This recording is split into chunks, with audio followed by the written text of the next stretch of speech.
अस्सलामु अलैकुम वरहमतुल्लाहि वबरकातुहू। मैं हकीम मोहम्मद करीमुद्दीन आपकी खिदमत में हाज़िर हूँ। बेहतरीन छोटे छोटे नुस्खे लेके आने वाला राहत सह शफ़ाख़ाने की जानिब से ये नुस्खे आम किए जाते हैं जो मुज़ीर असरात से पाक होते हैं। ये बुखार का दूसरा नुस्खा,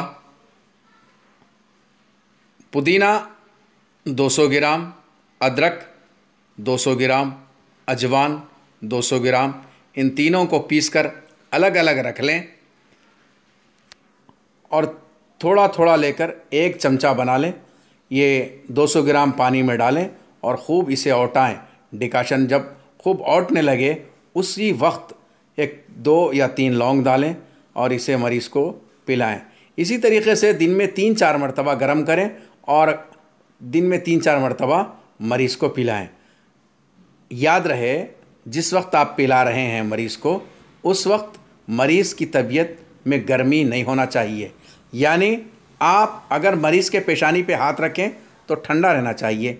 जब तक मरीज़ की पेशानी गर्म दिखे आपको और मरीज़ को बुखार नज़र आए, उस वक्त तक आप ठंडी पट्टियाँ बनाकर पेशानी पर रखते रहें। ठंडे पानी की पट्टी ही रखें।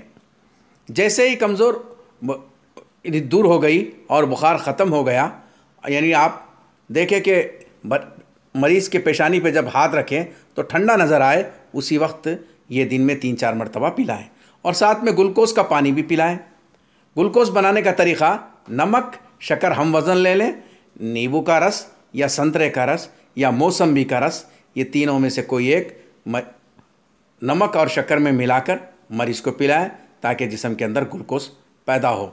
खूब मोटा ओढ़ के सो जाएं ताकि पसीना खूब निकले और मुकम्मल तौर पे बुखार कम हो जाए। राहत सह शफ़ाख़ाने की जानिब से जो नुस्खे आम किए जाते हैं वो मुज़ीर असरात से पाक होते हैं।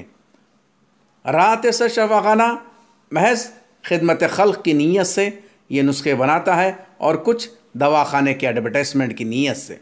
राहत सह शफ़ाख़ाने में मर्दाना कमज़ोरी का इलाज किया जाता है।